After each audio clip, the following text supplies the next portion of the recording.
अस्सलाम वालेकुम, welcome to TCL sports lounge on Jio super. मैं हूं हैदर अजहर और मेरे साथ मौजूद है हर दफ़ा की तरह हमारे in house analyst and specialist Rehanul हक।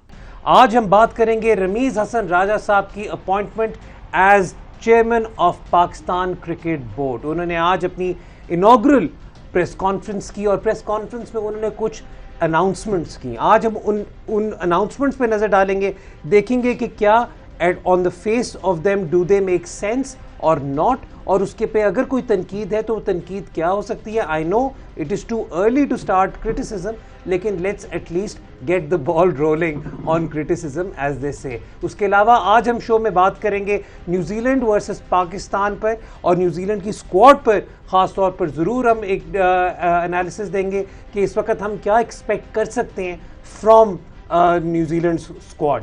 साथ ही साथ बात होगी फार्मूला 1 की, जहां पर मोन्जा में मैक्स वर्स्टैपन और लुइस हैमिल्टन जो 1 और 2 हैं इस वक्त रेस में, both of them crashed out, leading the opportunity for Daniel Ricciardo and Lando Norris to finish 1 and 2 in the Formula 1। उसके अलावा और भी बहुत ज़्यादा टॉपिक्स हैं बात करने के लिए। US ओपन में एमा रेडनकानो ने अपना डेब्यू टाइटल जीता। उसके अलावा नोवाक जोकोविच कल रात को हार गए। So we have a full platter for you. साथ साथ इस शो में आपकी फ़ोन कॉल्स को भी हिस्सा बनाएंगे। Rehan, let's dive straight into the press conference of the newly appointed and elected chairman of Pakistan cricket board Ramiz Raja sahab. और उसके अंदर जो पहली सबसे बड़ी न्यूज़ है वो ये है कि पाकिस्तान ने वर्ल्ड T20 के लिए अपने कोचेज़ अनाउंस किए हैं, और वो होंगे the Australian legend Matthew Hayden and the south African legend villain Fernando. I think Philander मेरी बिल्कुल ही ऊपर नीचे हुआ, but yes, Vernon Philander. I think जहाँ तक फिलैंडर की बात है, he is a great test bowler. सबको पता है टेस्ट बॉलर का क्या रिकॉर्ड है, उनका T20 में कितना एक्सपीरियंस रहा है, high level of T20 cricket, और वो क्या सिखा सकते हैं बॉलर्स को, that is a question. But I am optimistic about this change. जहाँ तक हेडन की बात है, ग्रेट प्लेयर एंड एवरीथिंग, लेकिन उनका टॉप लेवल के ऊपर कोचिंग एक्सपीरियंस कितना रहा है। आई थिंक जो इंपॉर्टेंट चीज़ इसमें यह है कि आपको ये रियलाइज़ करना है कि पाकिस्तान वर्ल्ड T20 अगर पहले राउंड में बाहर निकलता है तो इन दोनों कोचेस का बिल्कुल कोई कसूर नहीं है। अगर पाकिस्तान वर्ल्ड T20 जीत जाता है तो इन दोनों कोचेस को उतना क्रेडिट भी नहीं देना चाहिए, बिकॉज इनकी मर्जी की ना तो ये टीम सिलेक्शन में इनका कोई से था, और आई नो आप एक महीने के अंदर काम कर लेंगे, franchise cricket works like that, but ये team has been built over the last 2 years, so let's see how that goes. It's too early to pass a judgment on this, but I am a little circumspect with the fact के जो coaches आए हैं उनका international experience क्या, I think internationally इनका domestic भी इतना नहीं है। एंड वन थिंग विच जो पाकिस्तान में ओवरऑल जो है थोड़ी अनोइंग लगती है, वो है ऑब्सेशन विद ऑस्ट्रेलियन क्रिकेट। वो ये है कि Hayden is a great player and everything, let's see how it does as a coach, but एक और स्टेटमेंट के Vernon Philander has a great record against Australia, but he is not just playing against Australia, बाकी teams के against भी खेल रहे हैं। तो आई थिंक वो थोड़ा सा टोन डाउन करने की जरूरत है दी ऑब्सेशन विद ऑस्ट्रेलिया। अच्छा, ऑस्ट्रेलिया वाली ऑब्सेशन पे आपने बात की, और मतलब आपने वही बात की कि मैथ्यू हेडन भी आ गए, साथ में वर्नन फिलैंडर भी आ गए। जितना मैं देख रहा हूँ इन मैथ्यू हेडन का, आई थिंक मेंटोर का एक रोल रह चुका है, लेकिन उसके अलावा मुझे उनके उस तरीके से कोई हाई प्रोफाइल कोचिंग अपॉइंटमेंट के बारे में, if you know of it please share it with us, क्योंकि हमें तो उस सेंस में ये बात लगता है कि लेट्स बी ऑनेस्ट, हमने तो ज़्यादा रिसर्च भी नहीं की, लेकिन उस सेंस में उनका नहीं पता चला। इनफैक्ट जो मुझे लास्ट उनकी बड़ी अपॉइंटमेंट का याद है, वो he was director for the promotion of cricket for the indigenous people in cricket Australia. So I really don't know कि आई थिंक मैं वही बात कर रहा हूँ कि हेडन को अगर आपने देखना है तो it's more like a mentor job, क्योंकि सिर्फ वर्ल्ड T20 अभी तक ये असाइनमेंट लॉन्ग टर्म शायद हो शायद ना हो, अभी तक इस पर कोई अश्योरिटी नहीं है, लेकिन वर्ल्ड T20 के लिए ही इज़ देयर, तो look at him as a mentor.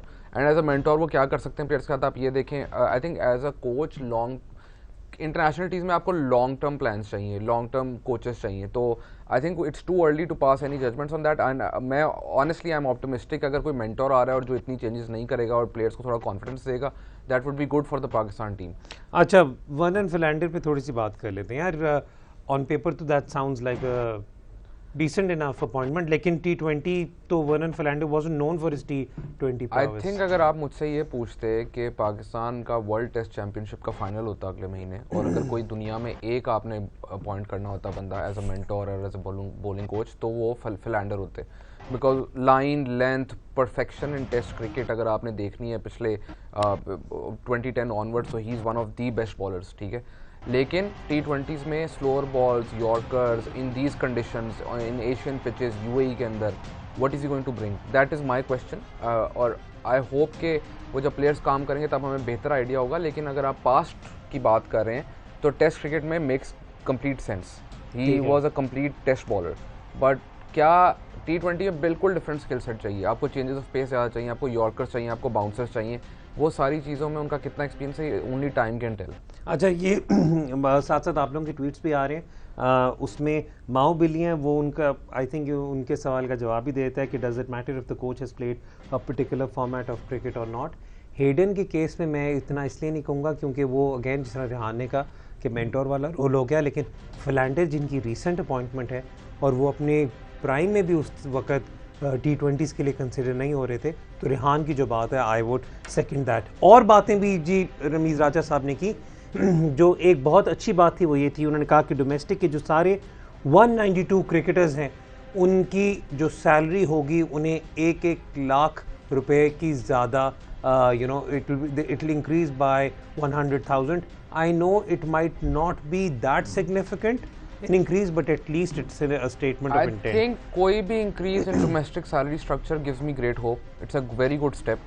लेकिन मैं आपको एक चीज़ क्लैरिफाई कर दूं कि प्रेस कॉन्फ्रेंस में ये भी बात हुई कि शायद डिपार्टमेंट की जो टीम्स थी वो इतने पैसे ना देती हूँ। जो टॉप डिपार्टमेंट के प्लेयर्स थे they were earning between 400,000 to 500,000 rupees a month जो उनका रिटेनर था, और उसके ऊपर बेनिफिट्स है। अब आपका जो हाईएस्ट होगा वो अगर आप 180, पिछला वाला bracket 180 was highest, only 10 players were at 180, उनका 280 हो जाएगा, जो 150 थे वो 250 हो जाएगा।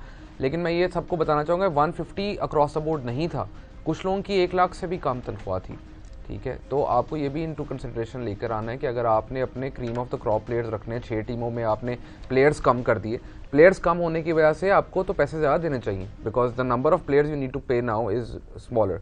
सो I hope it's a long term step, ये ना हो कि 1 लाख दे दिया, every year there needs to be a certain amount of increase, और ये बहुत ज़रूरी है। और ideally in an ideal world तो बोर्ड जितना रेवेन्यू क्रिएट करता है उसका एक परसेंटेज जो है वो जाना चाहिए 6 टीमों को, ताकि वो अपने प्लेयर्स में वो डिस्ट्रीब्यूट कर दें। That's the ideal situation.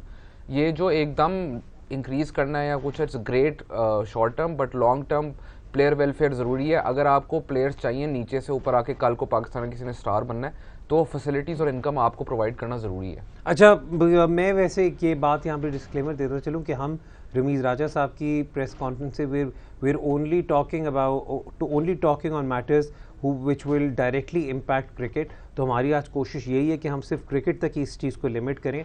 कोई अगर इंफ्रास्ट्रक्चरल कॉन्वर्सेशन थी या कोई और दूसरी कोई इंटरनल कॉन्वर्सेशन थी या दूसरी अपॉइंटमेंट्स की कॉन्वर्सेशन थी, वो इस शो के स्कोप के बियॉन्ड हैं। तो मैंने कहा मैं बता दूं, आई डू नॉट वांट, मैं नहीं चाहता कि उसके बाद फिर लोग क्वेश्चंस करने शुरू करेंगे भाई फलानी रोल में कौन आ रहा है, फलाने रोल में कौन आ रहा है। तो we will just stick to cricket. अच्छा Rehan, let's talk about another thing, और इस पे बल्कि अभी हसन चीमा ने ट्वीट भी किया कि कोई मुझे काइंडली एक्सप्लेन कर दे the logic of having drop in pitches. अच्छा, मैं सबको क्लैरिफाई करना चाहूँ कि ड्रॉप इन पिचेस का मकसद ही होता है, the idea of drop in pitch in cricket comes from the fact कि एक वेन्यू है जिधर 5 से 6 डिफरेंट स्पोर्ट्स खेली जा रही हैं। बट ऑस्ट्रेलिया में होता है ना यार, वहीं पर वो ऑजी रूल्स फुटबॉल होती है, वहीं पर सॉकर होती है, वहीं पर संडे पिकनिक्स होती हैं, वहीं पर ग्राउंड्स में या क्रिकेट होती है या किसी की शादी होती है, ठीक है। आपके ग्राउंड्स में नहीं होती बाकी स्पोर्ट्स। आप क्रिकेट ग्राउंड छोड़ें, हॉकी ग्राउंड में हॉकी नहीं खेलते अब तो what I am trying to say is कि ड्रॉप इन पिचेस का आइडिया ये होता है कि क्योंकि वहाँ पे बाकी स्पोर्ट्स खेली जाती हैं, तो आप अगर पिच वहाँ पर छोड़ देंगे तो पिच खराब होगी, तो आपको ड्रॉप इन पिचेस चाहिए, which is what New Zealand does, which is what Australia does, which is जिन कंट्रीज़ में एक ही वेन्यू के ऊपर 5-6 डिफरेंट स्पोर्ट्स खेली जाए वहाँ पर ड्रॉप इन पिचेस ठीक हैं। अब the idea of a drop in pitches कि अगर आपको लगता है कि पूरी दुनिया में एक जैसी पिचेस होनी चाहिए, ठीक है, तो दैट इज रॉन्ग, नहीं होती, कहीं भी नहीं होती। आपको होम एडवांटेज होता है यार जो आपको कैपिटलाइज करना चाहिए। न्यूजीलैंड बांग्लादेश की सीरीज ही आप देख लें, ये बात अलग है कि शाकिब ने खुद उस पर प्रोटेस्ट किया। लोग ये कहते हैं व्हाइट बॉल क्रिकेट में ऑलमोस्ट सेम पिचेस हैं, नहीं है सेम पिचेस। आप यकीन माने 2010 से लेकर अब तक, न्यूजीलैंड की एग्जांपल ले लें, 2010 से लेकर अब तक न्यूजीलैंड आउटसाइड ऑफ एशिया उनकी विन परसेंटेज वनडेज में 62.5 है। In Asia it's less than 30%, which means pitches are different जब वो एशिया में खेलने आते हैं। तो आपको अपना होम एडवांटेज यूटिलाइज करना है। आप ये नहीं कर सकते कि आप हर जगह एक जैसी पिचेस हों। ओके फाइन, अगर आपने पिचेस की क्वालिटी इंक्रीज करनी है, यस पाकिस्तान में पिचेस की क्वालिटी डोमेस्टिक लेवल के ऊपर नहीं अच्छी, तो आप क्यूरेटर्स हायर कर सकते हैं और आप एक प्लान क्रिएट कर सकते हैं। बट ड्रॉप इन पिच का आप बेसिक आइडिया तो समझे। बेसिक आइडिया ये है कि अगर एक वेन्यू के ऊपर 6 से 7 डिफरेंट स्पोर्ट हो रही हैं तो तब ड्रॉप इन पिच आएगी। There is no other reason for it. ठीक है, अच्छा एक ये वाली बात थी, इस पर आने वाले दिनों में हम और भी कॉन्वर्सेशन करेंगे। Will try to understand what the logic is going to be behind this, क्योंकि आपके पास अगर एक टीम ऑफ क्यूरेटर्स है और आपके पास वो जिस तरह रेहान ने कहा फुल एक्सेस है और आपको आप ड्रॉप इन पिचेस वहाँ लाते हैं जहाँ पर आपको होता है कि अननेसेसरीली पिचेस डिस्ट्रॉय ना हो जाए because of the other activities taking place on the ground. तो वो तो I mean again that is something जो आने वाले दिनों में उस पर शायद हमें ज़्यादा क्लैरिटी मिल जाएगी। एक और बात जो मुझे बहुत पॉजिटिव बात लगी थी वो ये थी कि एक क्वेश्चन उनसे रेस किया गया about club cricket and cricket clubs. तो इन्होंने रमीज़ राजा साहब ने कहा something which I strongly believe in my self. उन्होंने कहा कि जी ये जो आपके क्लब क्रिकेट ऑर्गेनाइजर्स होते हैं या जो क्लब क्रिकेटर्स होते हैं या जो आपके क्लब क्रिकेट के जो क्लब्स होते हैं, they are the unsung heroes of Pakistan cricket. क्योंकि जितनी वो जो मतलब वहाँ पर हमने देखा हुआ है, हमें पता है इंस्टेंसेस का पता है जहाँ पर बहुत ज़्यादा वॉलंटियर्स होते हैं जो बहुत मतलब बच्चों को छोटी उम्र से शायद उनके पहले पेयर ऑफ स्नीकर्स या पहले पेयर ऑफ स्पाइक्स भी वही प्रोवाइड करते हैं क्लब्स, और उन्हें फिर ग्रूमिंग में उनका बहुत मेजर हाथ होता है। इसलिए प्लेयर्स आज तक अपने पेरेंट क्लब्स को क्रेडिट देते हैं। तो उन्होंने कोई उनके लिए भी इंसेंटिव की बात की कि जो क्लब एक टेस्ट क्रिकेटर प्रोवाइड करेगा, आई थिंक उसके एक्सपेंसेस, कोई भी एक इंटरनेशनल क्रिकेटर अगर प्रोवाइड करेगा कोई भी क्लब, तो उसके सारे expenses PCB will take care of it, which is a great initiative. वक्त हो रहा है ब्रेक का। ब्रेक के बाद जब वापस आएंगे तो थोड़ी सी और नजर डालें। Then we'll also talk about the New Zealand squad for the Pakistan one day internationals. देखते रहे sports lounge on Jio super.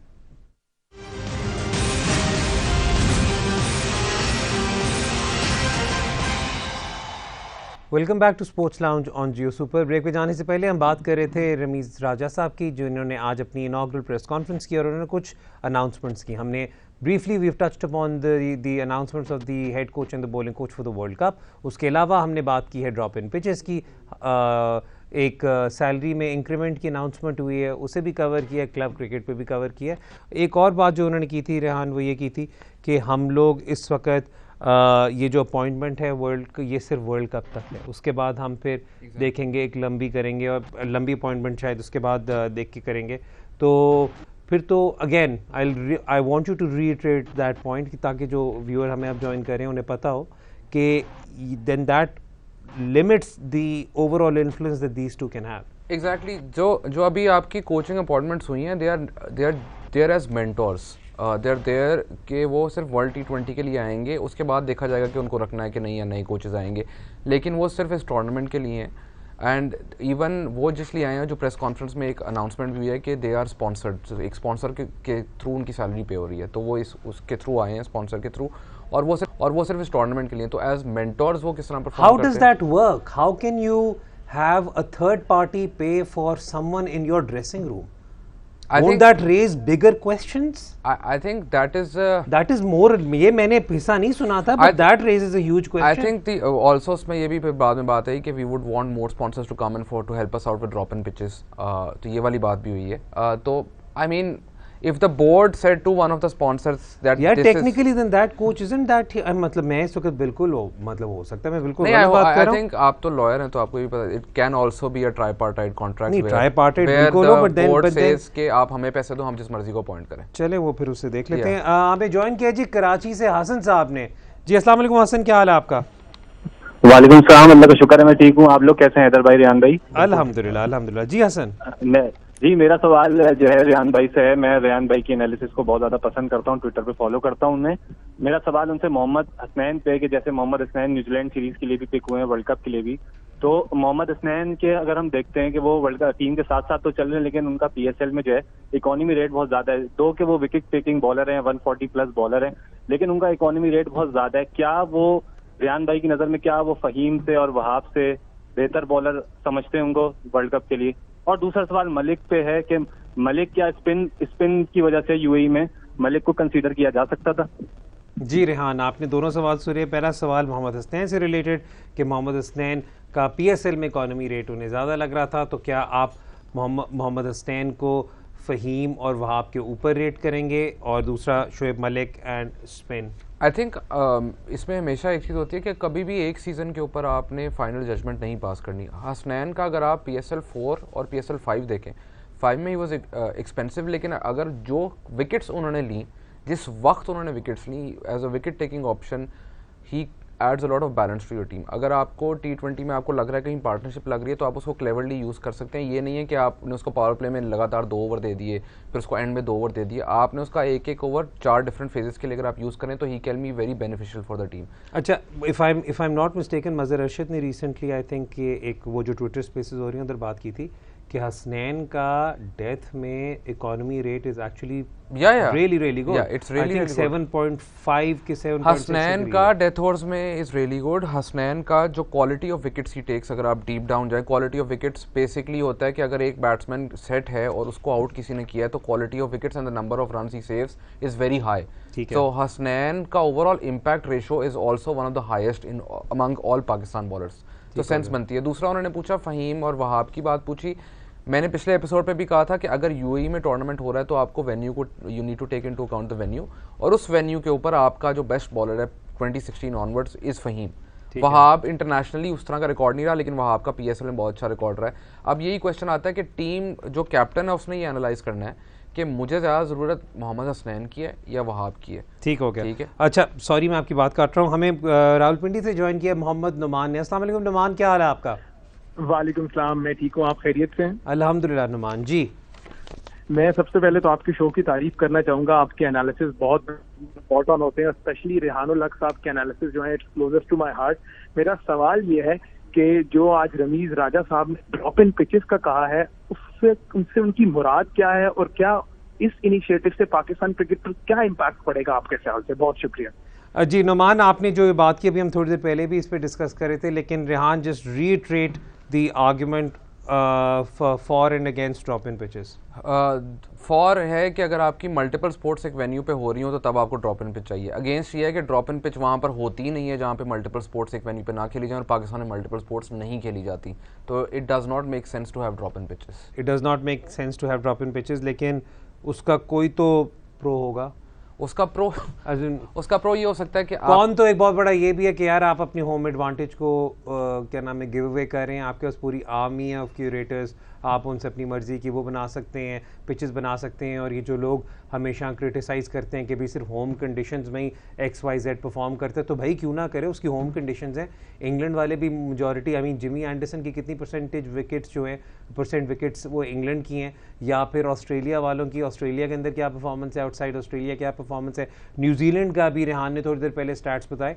तो I don't see any harm in having a home advantage। David Warner की कितनी सेंचुरी ऑस्ट्रेलिया के बाहर, कोई मुझे ये बता दे। मतलब रोहित शर्मा की अब जाकर हुई है पहली सेंचुरी आउटसाइड हुई है। सो आई मीन क्या नाम है, आपको अगर होम एडवांटेज मिल रहा है तो आप उसे यूज करें। न्यूजीलैंड की squad, Pakistan will be playing against New Zealand very very soon now. और न्यूजीलैंड ने, आई नो जब ये स्क्वाड अनाउंस की थी तो काफ़ी ज़्यादा लोगों ने कहा था ये सेकंड टियर स्क्वाड है, इसका क्या फ़ायदा। लेकिन हमने फिर ये भी सोचा था कि जो वर्ल्ड चैम्पियनशिप एक चल रही है, वो जो रैंकिंग चल रही है वर्ल्ड कप की क्वालिफिकेशन के लिए, उसके लिए ये बड़ा ज़बरदस्त हो जाएगा कि चलो ठीक है हमारे पास बड़ी ज़बरदस्त अपॉर्चुनिटी है।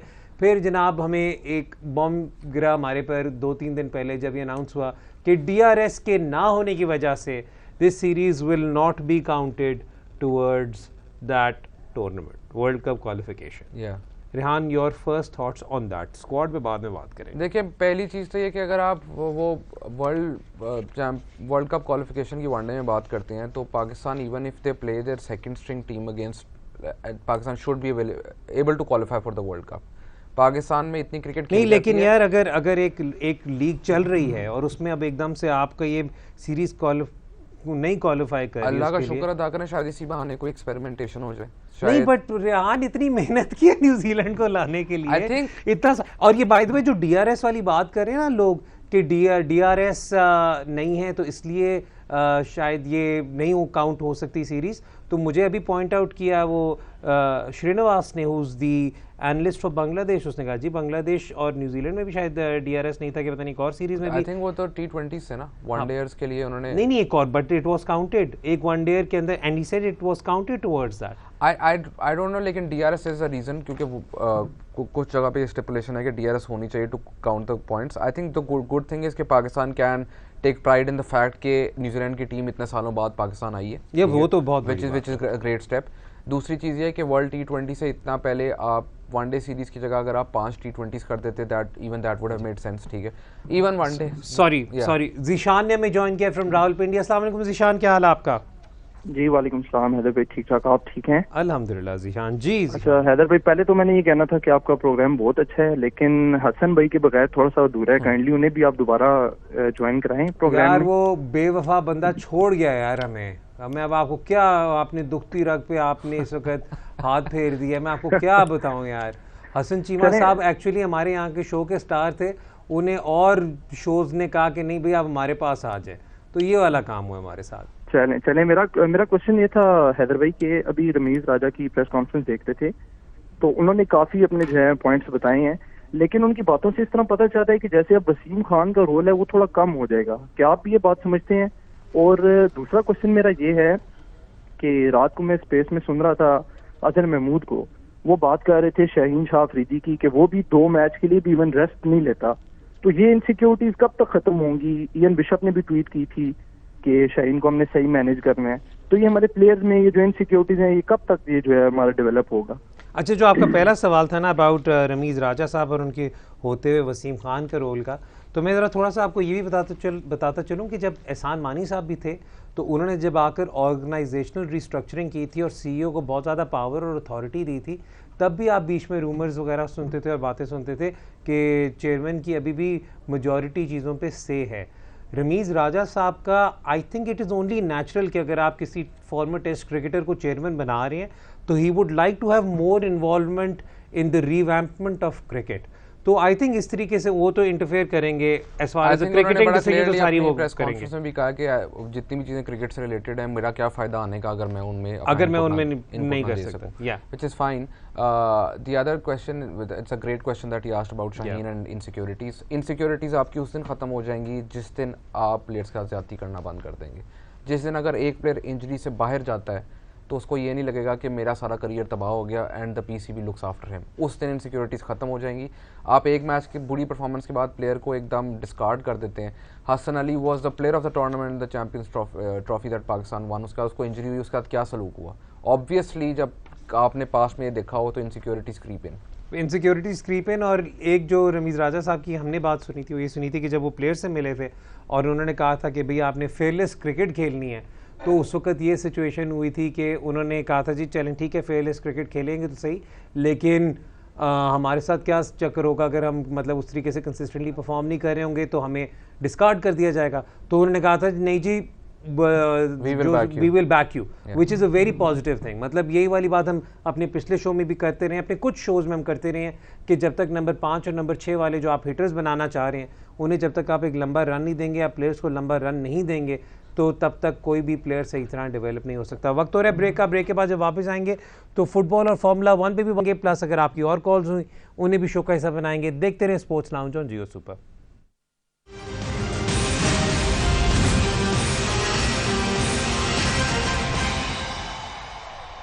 Welcome back to sports lounge on Jio super. Rehan जल्दी से क्विकली, क्योंकि मैंने तो वैसे कहा था हम डिटेल एनालिसिस करेंगे न्यूजीलैंड की स्क्वाड का, लेकिन हमारे पास कॉल्स भी काफ़ी आ रही हैं, सवालात भी काफ़ी आ रहे हैं। Just briefly talk to us about New Zealand's record in Pakistan, या हमें क्या एक्सपेक्ट करना चाहिए, वो किस रिकॉर्ड के साथ एंटर करें सीरीज़ में?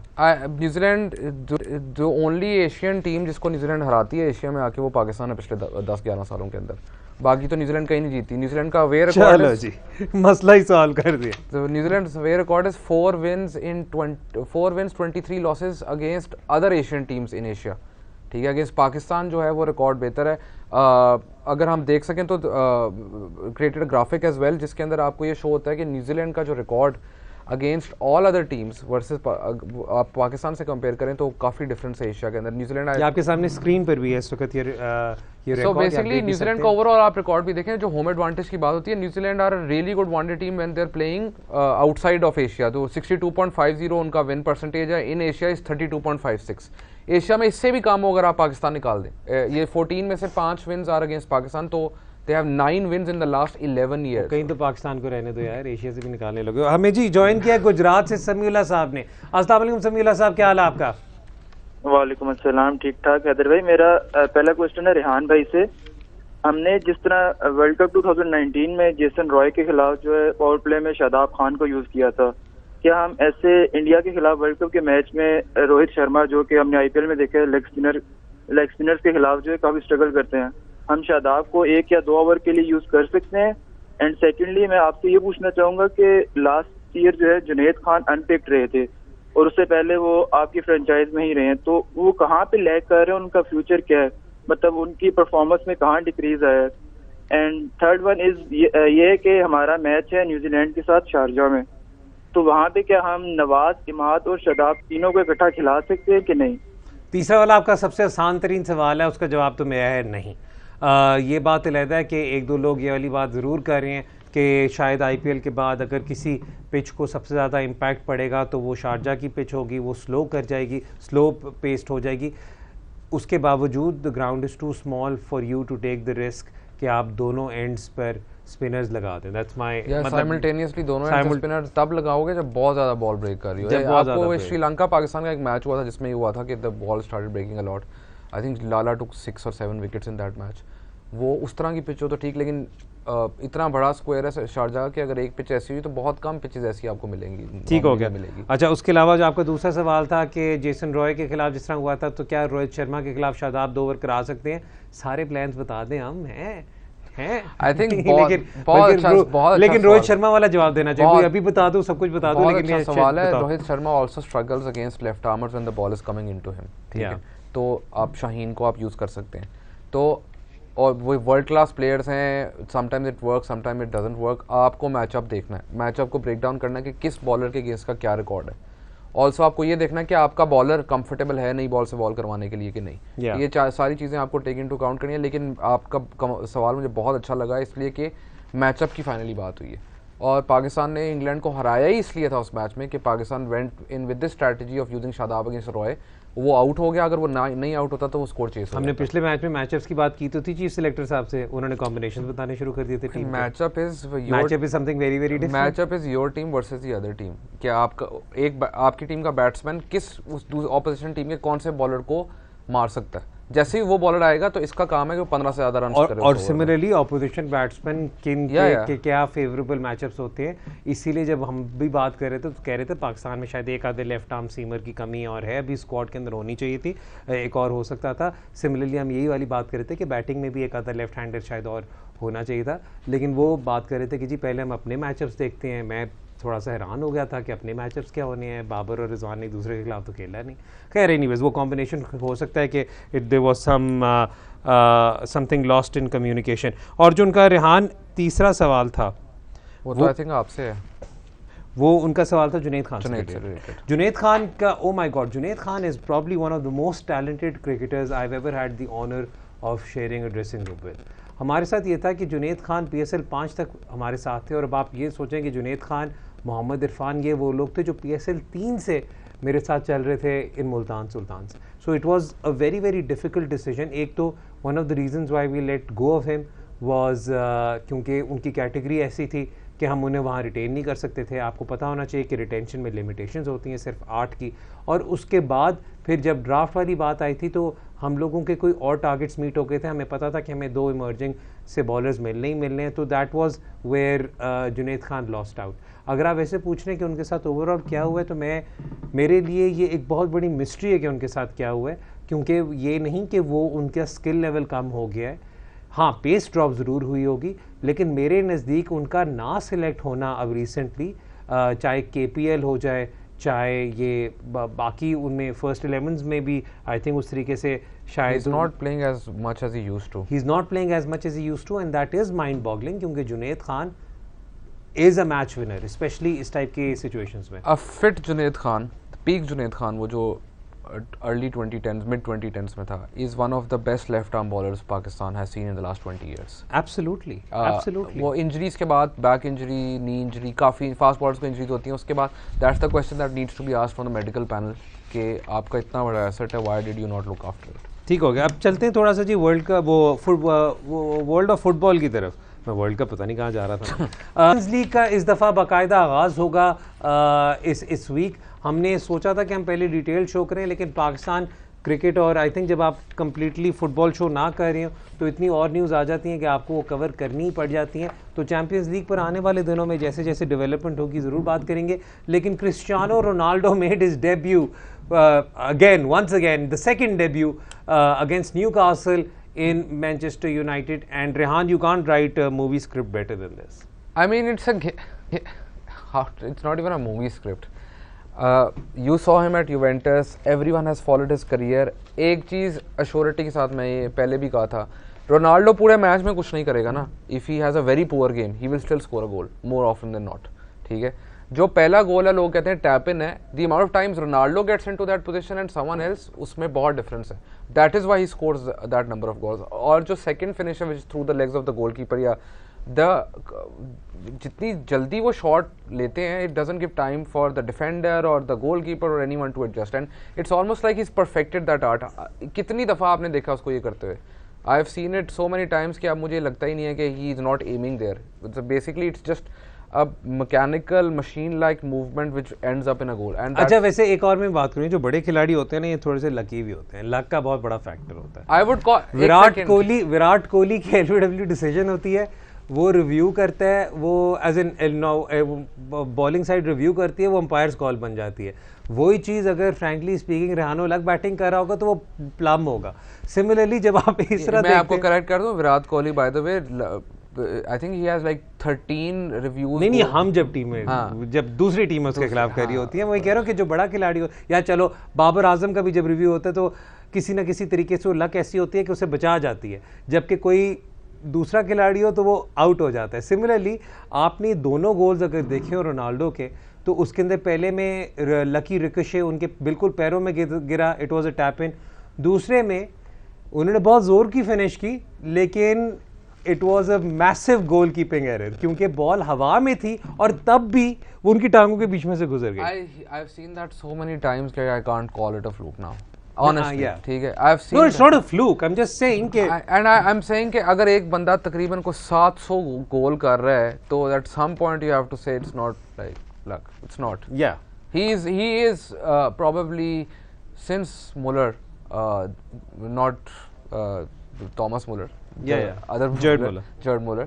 I think he's probably the greatest goal scorer since him. अच्छा रेहान, प्रीमियर लीग के अगर हम टेबल पे नज़र डालें, I know very early days, लेकिन यूनाइटेड की अभी तक की जो परफॉर्मेंसेस रही थी, वहाँ पर हमने पहले कहा था कि not signing a good defensive midfielder might be problematic, लेकिन इस वक्त तक तो उन्हें कोई प्रॉब्लम नहीं नज़र आ रही. इवन दो जो opposition that they face, probably Newcastle would have been the toughest competition. Not even Newcastle I think, और क्योंकि अब क्राउड्स वापस अलाउ हो गए हैं, you playing at Old Trafford and you are also playing, Ronaldo playing his first match, that plays into it. United के लिए सबसे जो अच्छी चीज़ है वो है पॉग्बा की फॉर्म. पॉग्बा हैज़ बीन, आप क्रिस्टियानो की बात करें, ब्रूनो फर्नांडिस की बात करें, the performances that Pogba has put in have been unbelievable. I think he's something like 6 or 7 assists already in 4 games, which is unreal, which is I think it's equal to Scholes का best season in number of assists. और वो as a number 10 खेल भी नहीं रहा, और वो mostly अपने 4 मैचेस में आई थिंक 2 या 3 मैचेस तो वो as a double pivot role में खेला है. तो his performances are going to be key for United. अगर वो इंजर होता है Pogba, then it's going to be a problem. ठीक हो जी, वक्त हो रहा है ब्रेक का. ब्रेक के बाद जब वापस आएंगे तो फार्मूला 1 पे बात करेंगे. पाकिस्तानी स्पोर्ट्स से भी कुछ अपडेट्स हैं आपके लिए, उन पे भी जरूर नजर डालेंगे. देखते रहें sports lounge on Jio super.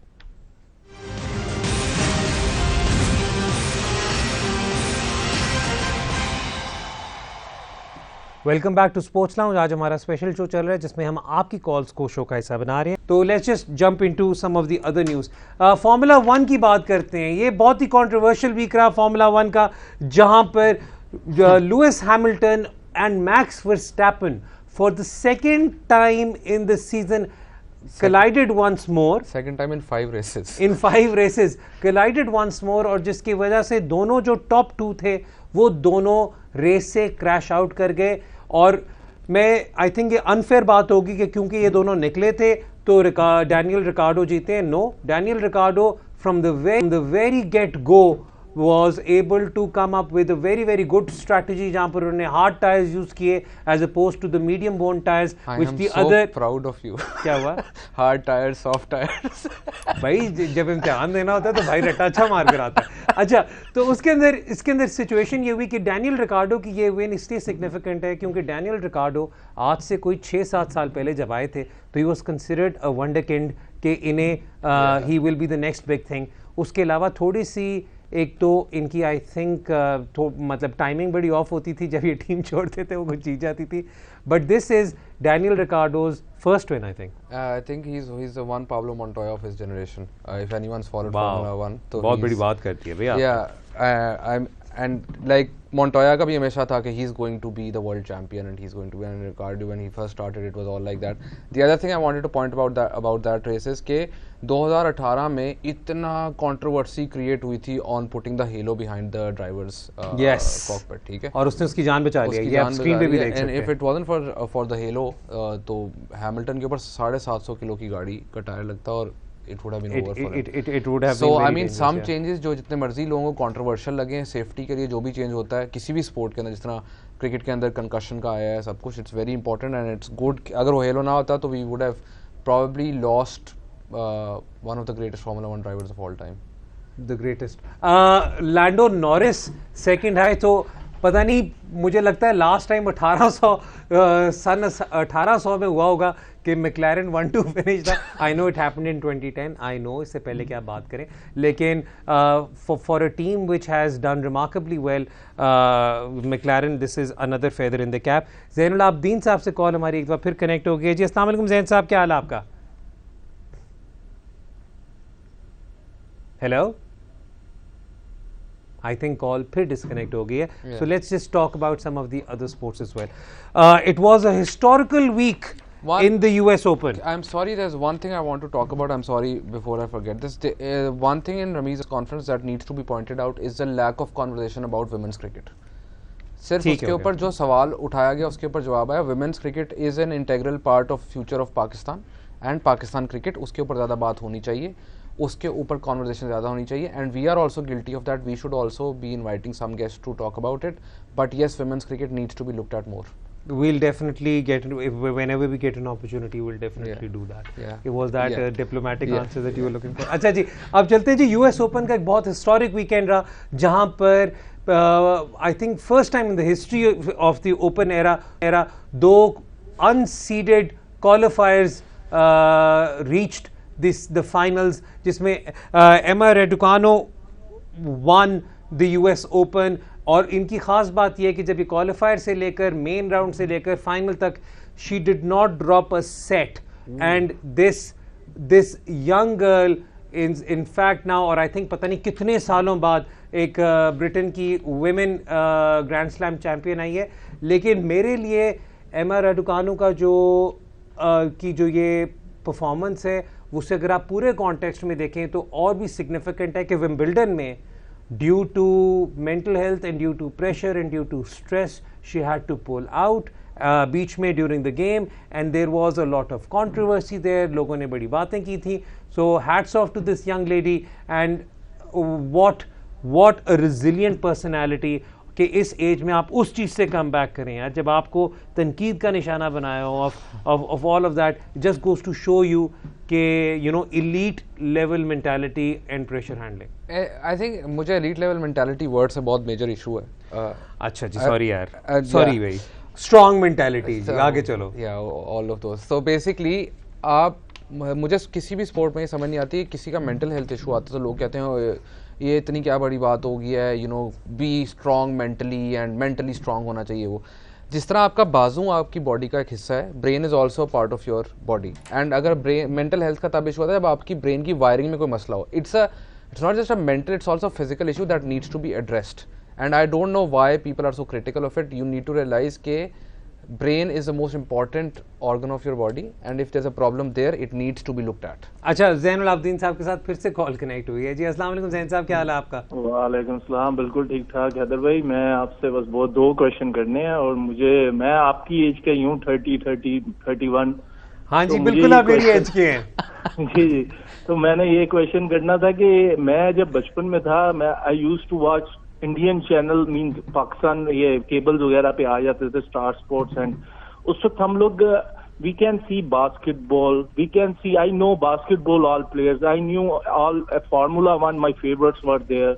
ऐसे गोल्फ पे भी मुझे इंटरेस्ट था, टेनिस में था, लेकिन अनफॉर्चुनेटली अब मैं देखता हूँ कि इतना नहीं है अभी शो होता. जो बच्चे किस तरह उनका इंटरेस्ट पैदा होगा स्पोर्ट्स की तरफ, मींस वो किस तरह स्पोर्ट्स को फॉलो करेंगे, अपने आइडल बनाएंगे, अपनी दूसरी स्पोर्ट्स की तरफ भी उनका रुझान. फिर हम कहते हैं कि हमें मेडल नहीं मिले या हमें कुछ नहीं मिला. जब तक बच्चों को स्टार्टिंग एज से देखेंगे नहीं, वो इजीली जो उनको सामने कहीं बोर हो रहे होते थे तो हम कहते थे स्पोर्ट्स देख लेते थे. मींस ये हमारा फेवरेट चीज होती थी एज अ किड. आप भी उसी एज के हैं, मैं भी, आपको भी पता है, हमने ऐसे ही स्पोर्ट्स देखना शुरू किया, लेकिन आजकल अनफॉर्चुनेटली बच्चे नहीं देख पा रहे. और सेकंड क्वेश्चन मेरा ये था कि मैथ्यू हेडन और Vernon Philander, I think so if they are wanting coaches, बहुत अच्छी न्यूज है, because we know how much mentally strong Matthew Hayden is as a cricketer was. So this is a good decision, I think so, from PCB if this is happening. Thank you so much Jain sahab, it is happening. और I think सबसे बड़ी बात इनकी जो सवाल की थी वो ये थी कि उन्होंने मेरे 7 साल कम कर दिए, तो I am really grateful for that. मैं आपको जैन ये बताना चाहूंगा कि हैदर भाई मेरे से कोई 15 साल बड़े. अब मैं कोई 15 साल बड़ा नहीं हूँ. अच्छा, खैर आपसे भी नहीं, लेकिन ये एक बहुत रेलिवेंट यहाँ पर उन्होंने जो बात की है वो ये की है कि आप कोई चीज़ देखते हैं तो आप उसे फॉलो करते हैं, आप फॉलो करते हैं तो उसके बारे में इंटरेस्ट डेवलप होता है. एंड वी हैव और हमें बहुत ज़्यादा क्वेश्चन होते हैं स्पोर्ट्स ब्रॉडकास्टिंग से रिलेटेड. हम उसे यूजुअली अवॉइड करते हैं डिस्कस करना, क्योंकि उसमें और कॉन्वर्सेशंस आ जाती हैं, उसमें और टेक्निकलिटीज़ आ जाती हैं. But Rehan, let's talk about this a bit. I think जो उन्होंने बिल्कुल ठीक बात की, वो असल में तो मेरे एज ग्रुप के हैं, आपके नहीं हैं, आपसे बहुत छोटे हैं. तो मेरे एज ग्रुप के अंदर यस, जब we had access to all these channels, तो basketball, formula 1, even golf, I used to watch golf. Cycling, I was huge cycling fan, जो कि अभी भी शुक्र है कि 10 पे आती है, तो साइकिलिंग आप देख सकते हैं. लेकिन a lot of the sports that used to follow religiously, अब आपके पास ना तो वो एक्सेस है और ना वो आपके पास टाइम है, विद एज ये होता है. लेकिन अगर आप नई जनरेशन की बात करें तो we also need to embrace के अब जो नई जनरेशन है उसके पास क्या मेथड्स हैं टू डू दिस. तो उनके पास क्या मेथड्स हैं. अब आपने बट रेहान, एक normal average common kid cannot be expected to follow streams ना. No, cannot be expected to follow streams, but also जब आप जिस जनरेशन की बात करें उसमें couldn't be expected to follow dish या केबल एट दैट स्टेज. ठीक है. तो आप कुछ तो आपको करना है ना. तो बेसिकली अगर आप चाह रहे हैं कि आपकी यंगर जनरेशन करे, तो आप जो आपके पास मीन्स हैं, टैबलेट्स, फोन्स, स्ट्रीमिंग सर्विसेज, वो आप यूज़ कर सकते हैं. और दैट्स नॉट आइडल. एंड होना ये चाहिए कि पाकिस्तान में स्पोर्ट्स में इंटरेस्ट, जो डिफरेंट स्पोर्ट्स है उनको क्रिएट करना चाहिए, मार्केटिंग करनी चाहिए. ठीक है जी, हमें लाहौर से ज्वाइन किया उमैर साहब ने. अस्सलाम वालेकुम उमैर, क्या हाल आपका? जी अस्सलाम वालेकुम हैदर भाई, रियान भाई, कैसे हैं आप? अल्हम्दुलिल्लाह उमैर जी, क्या हाल है, सुनाएं आगे. जी अल्लाह का शुक्र. तो सबसे पहले तो मैं ये कहना चाहता हूँ कि रमीज राजा की जो आज प्रेस कॉन्फ्रेंस की काफी कॉन्फिडेंट लगे, वो उसमें 1-2 चीजें आपसे पूछना चाह रहा था कि जैसे उन्होंने बहुत ज्यादा फोकस किया है अग्रेसिव अप्रोच पे और फियरलेस क्रिकेट के ऊपर. तो आपको शायद याद होगा कि PSL के अंदर, लाहौर कलंदर के अंदर एक इस तरह का एक किया गया था जब मैकलम बेसिकली आए थे. तो उसके अंदर ये सिनेरियो था कि काफी ज्यादा अग्रेसिव अप्रोच करने के चक्कर में जो ऑन द क्रिकेट पे कई दफा वो बहुत ज्यादा अगली भी लगने लगा था. ठीक हो गया. तो हाँ, तो उस सूरत हाल में मतलब अगर इस सिनेरियो होता है, जैसे कि रमीज राजा ने कहा भी है कि मैंने बैक किया अपने पूरे स्टाफ को, अपनी पूरी क्रिकेट को, कि आप फियरलेस क्रिकेट खेलें, फेलियर होंगे लेकिन आप फिर भी खेलें. तो उसमें क्या सिनेरियो है. और ड्रॉप इन पिचेस के जो बारे में उन्होंने बात की वो काफी एक अच्छा है. उस बारे में भी मुझे जानना चाहता हूँ कि आप लोगों की क्या राय है. अच्छा, ड्रॉप इन पिचेस पे तो मेरे हमने अपने शो में, क्योंकि I know this is a recorded show, तो शायद लोग हमें लाइव ऑब्वियसली नहीं सुन सकेंगे, तो ड्रॉप इन पिचेस तो हमने शो के स्टार्ट में उसे कवर कर लिया. लेकिन फेयरलेस ब्रांड ऑफ क्रिकेट में वो कह रहे हैं कि जी लाहौर कलंदर्स की वो एग्जांपल साइट कर रहे हैं. So Rehan, just a quick word on that. I think उसमें अगर फेयरलेस क्रिकेट जो मकलम की बात कर रहे हैं, मकलम फेयरलेस क्रिकेट वाली बात आई थी कि लाहौर इस तरह से खेलेगा. अगर वो जो बैक करने वाली प्लेयर्स को बात होती है तो वो खुद अपने आप को नंबर 4 नंबर 5 पे डिमोट ना करते. तो there was this certain lack of clarity there. The other thing is, अगर आप एग्रेसिव अप्रोच की बात करें, एग्रेशन डजंट नेसेसरीली मीन कि आपने हर बॉल पे जाके छक्का मारना है. एग्रेशन ऑल्सो मीन्स कि अगर आपने बॉल लीव करनी है तो you leave it with aggression that you are sure that I am going to leave this. ठीक है. जिस तरह इन माई ओपिनियन जो पुजारा का रोल है अपनी टीम के अंदर, that is a very aggressive and very fearless job. Because fearless इसलिए कि सब उस पर तनकीद करेंगे. He has no fear, he will keep playing the way he plays. So that's I think fearless, aggressive, great words and all, but in the end cricket has to be played intelligently and also without fear of failure. ठीक है. जब fearless की बात होती है मेरे नज़दीक तो without fair of failure primarily वो ज़्यादा बनता है देन जस्ट सेइंग कि भाई आंखें बंद करके चलाते रहो. हमारा शो का वक्त ख़त्म हो रहा है and we had so much to cover. अभी तो हमने यार नोवाक जोकोविच जो हारे हैं कल रात को, और ज़िंदगी में मुझे लगता है पहली दफ़ा किसी ग्रैंड स्लैम फाइनल के क्राउड ने उन्हें सपोर्ट किया है. हाँ, वो भी वो देखे ना, वो किसी ने ट्वीट किया था, it is ironic that for जोकोविच to win over the crowd he had to loose.